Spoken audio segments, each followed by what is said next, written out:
Terima kasih Bapa, mengasihi setiap kami. Kami mau balas kebaikan-Mu dan memberikan persembahan dan pujian yang terbaik. Kau Bapa yang mengasihiku,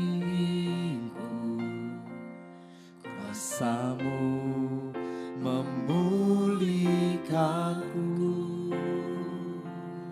Hati yang baru Kau berikan, untukku dapat melihat rencana-Mu indah bagiku. Kau ada di setiap jalanku. Hatiku haus dan lapar akan Engkau. Kaulah segalanya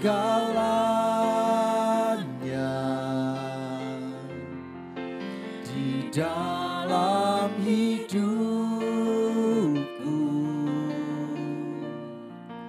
Kerajaan-Mu, kebenaran-Mu, itu bagianku.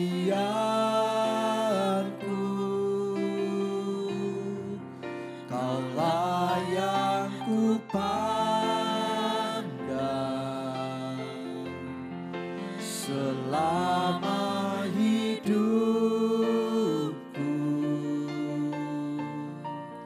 Mengasihi-Mu, memuliakan-Mu, Bapa dan Rajaku.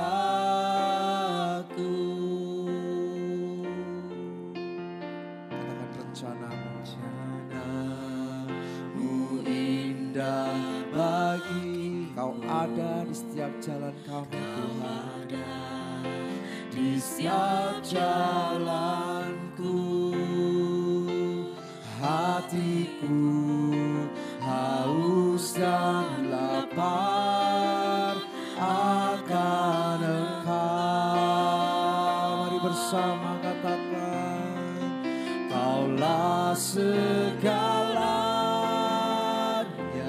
di dalam hidup kami, di dalam hidupku.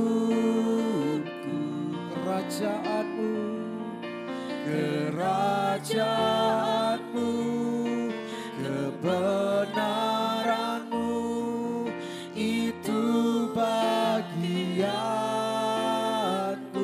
Hanya Kau yang ku pandang, ku pandang selama hidupku.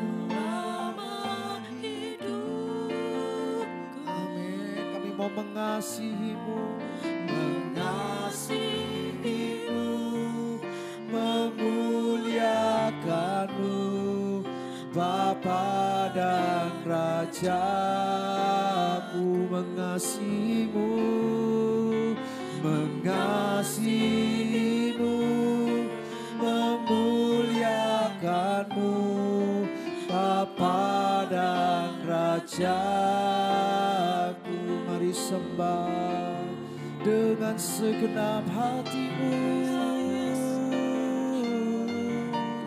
Sembah Dia, hanya Dia yang layak terima pujian dan sembah.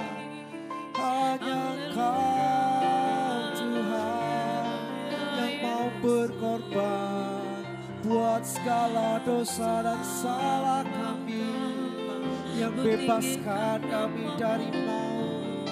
Kau yang lepaskan kami dari belenggu si jahat. Kami percaya Tuhan, Kau mengasihi kami. Kau Bapa kami yang baik. Kau mengerti setiap kami, pergumulan kami. Oh, Kau yang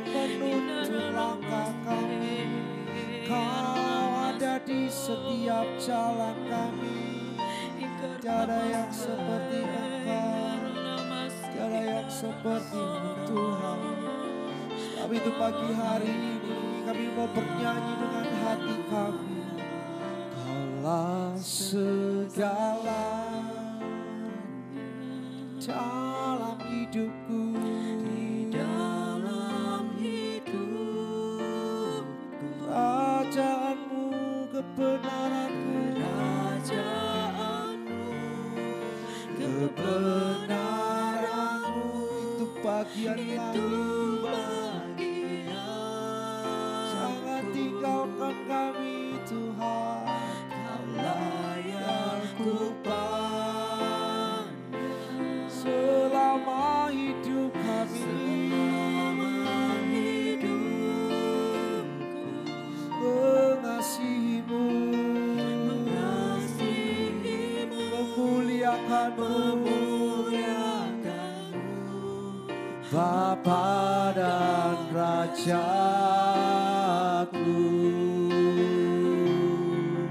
Kaulah segalanya,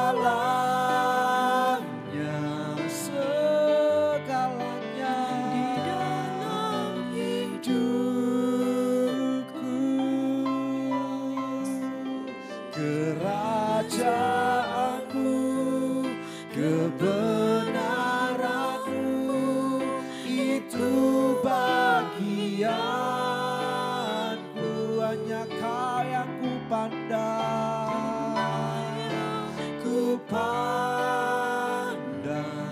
selama hidup. Mengasihimu Tuhan, mengasihimu, memuliakanmu, Bapa dan Rajaku. Mengasihimu,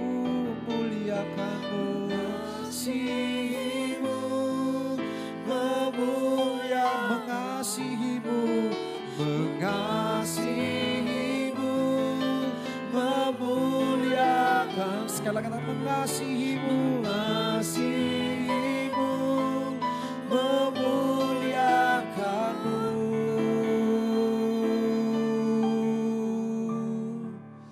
Bapa dan Rajaku.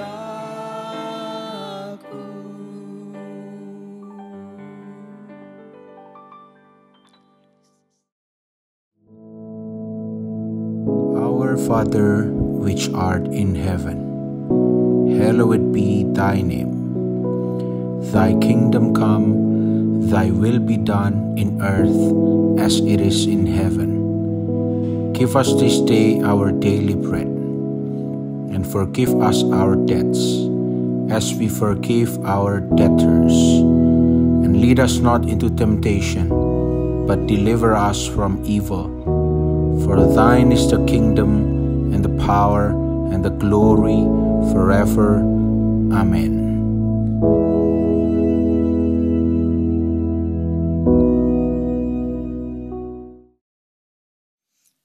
Haleluya, puji nama Tuhan, saudara sekalian. Mari pagi hari ini kita akan lihat bersama-sama dari kitab 1 Raja-Raja, pasal yang ke-19. Kita akan baca mulai ayat yang ke-19 sampai 21. Setelah Elia pergi dari sana, ia bertemu dengan Elisa bin Safat yang sedang membajak dengan 12 pasang lembu.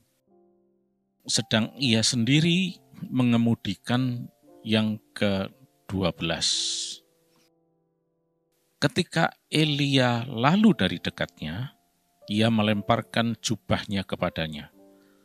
Lalu Elisa meninggalkan lembu itu dan berlari mengikuti Elia, katanya, "Biarkanlah aku mencium ayahku dan ibuku dahulu, lalu aku akan mengikuti engkau." Jawabnya kepadanya, "Baiklah, pulang dahulu, dan ingatlah apa yang telah kuperbuat kepadamu." Lalu berbaliklah ia daripada Elia. Ia mengambil pasang lembu itu, menyembelihnya, dan memasak dagingnya dengan bajak lembu itu. sebagai kayu api. Ia memberikan daging itu kepada orang-orangnya, kemudian makanlah mereka. Sesudah itu bersiaplah ia, lalu mengikuti Elia menjadi pelayannya. Puji nama Tuhan, saudara sekalian. Kali ini kita melihat awal dari pelayanan yang kemudian kita sebut sebagai Nabi Elisa. Sebetulnya dia dari awalnya, si Elisa ini tidak ada hubungannya dengan pelayanan dan sebagainya. Karena tadi cerita yang kita baca, dia adalah seorang sebetulnya bisa dikatakan pengusaha. Dalam hal ini pengusaha agrikultural atau bisnismen di dalam hal pertanian. Nampaknya dia adalah pemilik dari semuanya. Tadi dikatakan ada 12 pasang lembu yang sedang membajak. Dan dia yang ke-12 membajak dengan pasangan lembu yang ke-12. Sementara 11 pasang lain mungkin anak buahnya.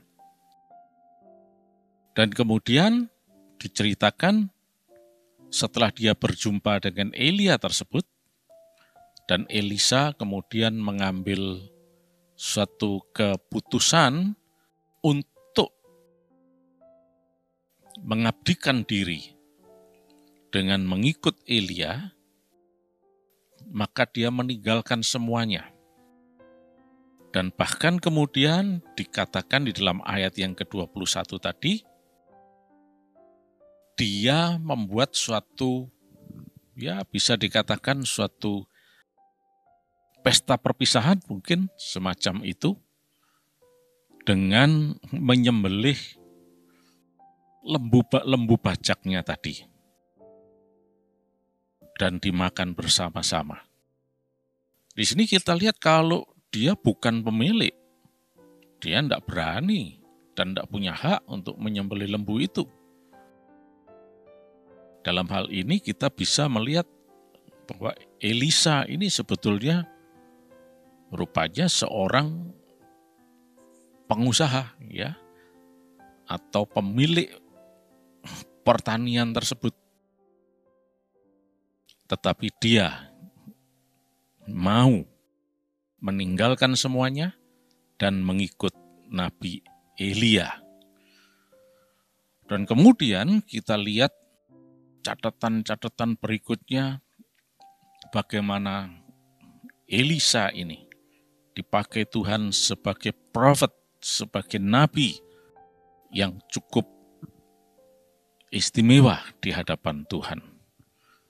Ada banyak perkara ajaib yang terjadi melalui pelayanan kenabiannya ini. Antara lain kita ingat ada kisah mengenai Naaman, Jenderal Raja Aram, Panglima, yang disembuhkan dari sakit kustanya. Melalui pelayanan si Elisa ini sebagai nabi Tuhan. Nah, kita kembali melihat awalnya. Kita tahu cerita ini dari awal sampai kemudian akhir bahkan. Bagaimana Elisa terpanggil dan kemudian bagaimana Elisa mengikuti Elia, termasuk juga di situ belajar juga dari Elia tentunya, dan bagaimana selanjutnya dia diurapi Tuhan secara luar biasa, dan perkara-perkara ajaib, mujizat-mujizat terjadi di dalam pelayanannya sebagai seorang nabi Tuhan. Dan kalau kita perhatikan, Elisa ini sebetulnya dipakai Tuhan untuk melayani di wilayah kerajaan Israel Utara.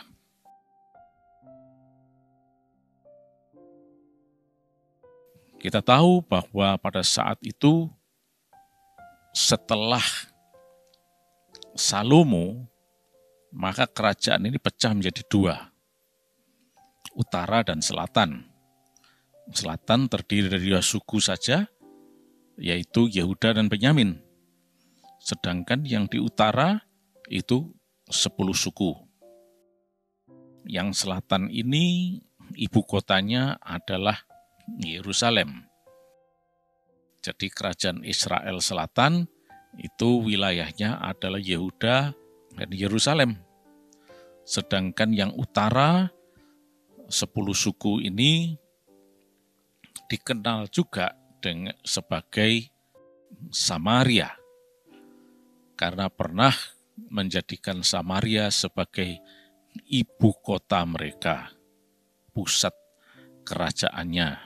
Ya, nah jadi Elisa ini bersama dengan Elia melayani di wilayah kerajaan Israel Utara. Nah baik, kita sudah sekilas melihat dan kita pun juga kurang lebih tahu riwayat atau kisah pelayanan dari Elisa sebagai nabi Tuhan ini yang bekerja di kerajaan Israel Utara, ya, atau dikenal juga dengan Samaria. Nah, dari sini kita bisa melihat bahwa inilah yang disebut divine destiny.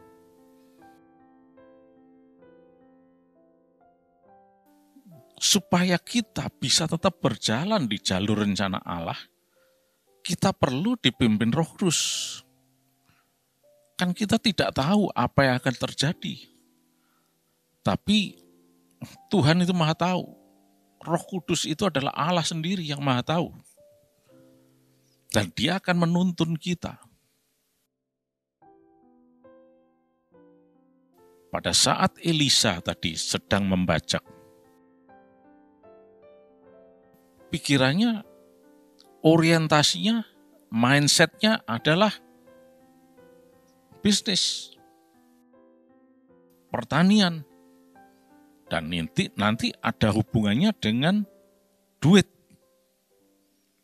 ekonomi, finance, dan seterusnya. Tetapi ternyata Elisa harus berubah haluan. Tidak lagi bersangkut paut dengan finance, bisnis, dan sebagainya, tapi betul-betul melayani sesuai dengan apa yang Tuhan mau. Nah, di sini kita lihat bagaimana peranan Roh Allah itu dalam kehidupannya. Peranan Roh Kudus yang menuntun hidupnya sedemikian rupa. Nah, untuk Elisa mengambil keputusan seperti ini bukanlah sesuatu yang mudah. Karena dia tidak tahu apa yang akan terjadi. Kalau dia mengikuti Elia, belajar dari Elia, melayani seperti Elia, dan arahnya pasti kurang lebih Elisa tahu nanti akan jadi nabi, ya, karena pada saat itu Elia itu punya banyak murid.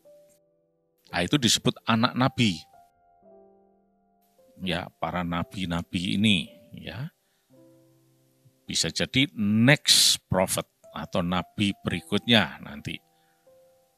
Elisa pun juga kemudian hari punya banyak anak nabi, anak didik yang dididik untuk melayani. Nah, untuk Elisa bisa mengambil suatu keputusan seperti itu bukan sesuatu yang mudah.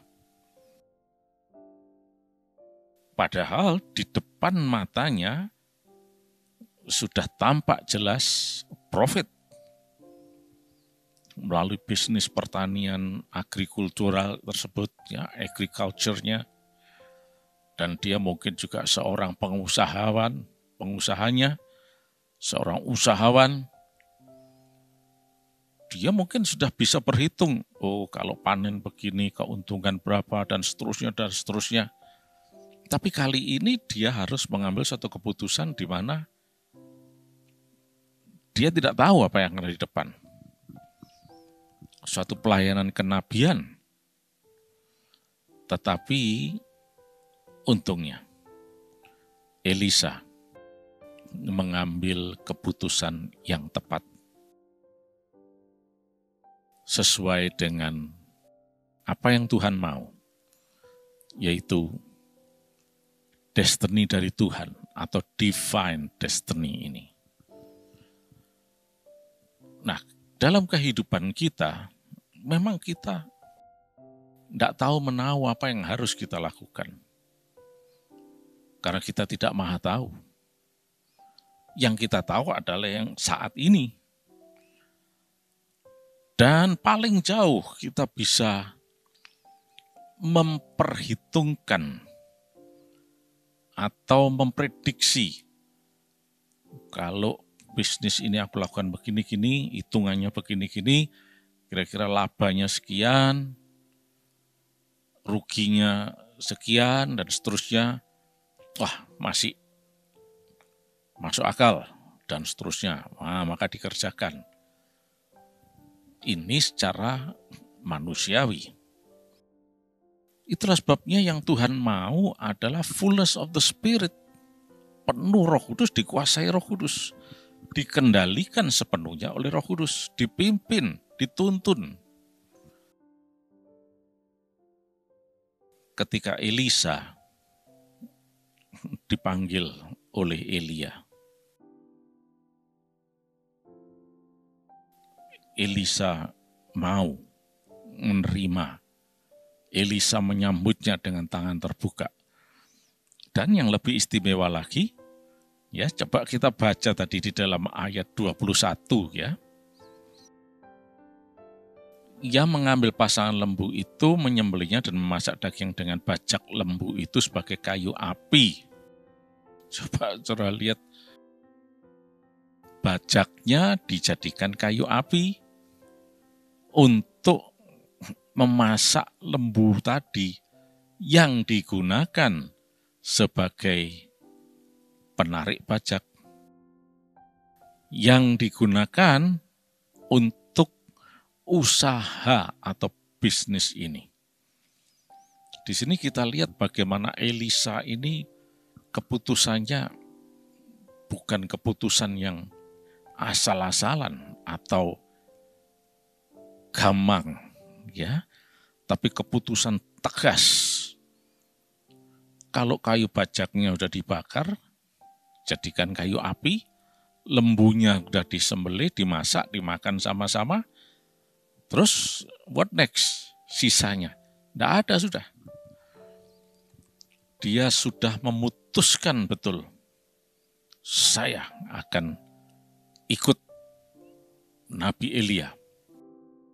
Saya akan mengikuti panggilan Tuhan ini. Saya siap untuk berjalan di jalur divine destiny. Dan kita tahu bagaimana Roh Kudus menuntun kehidupan Elisa ini selanjutnya. Nanti kalau kita baca dalam kitab berikutnya. Nah, jadi saudara sekalian, di sini kita lihat bagaimana sebetulnya kita bisa fulfilling divine destiny. Yaitu dengan dipenuhi Roh Kudus. Fullness of the Spirit ini. dikuasai sepenuhnya, dikendalikan, dan dipimpin oleh Roh Kudus. Inilah yang kita pahami sebagai rencana Allah dalam kehidupan kita masing-masing. Oleh karena itu mari saat ini kita betul-betul menyadari hal ini. Jangan kita menggunakan pikiran sendiri, kemauan sendiri, perasaan sendiri. Tapi mari kita ikuti apa yang Roh Kudus mau, apa yang Tuhan mau. Ikuti sepenuhnya tuntunan Tuhan. Karena itu akan menuju hari depan yang penuh harapan. Sebaliknya, kalau kita tidak mengikuti pimpinan Roh Kudus, ya sudah jelas, itu yang disebut sebagai khata, melenceng, keluar dari jalur. Ya jelas tidak ada hari depan di sana. Tapi kelihatannya sepertinya ini menjanjikan.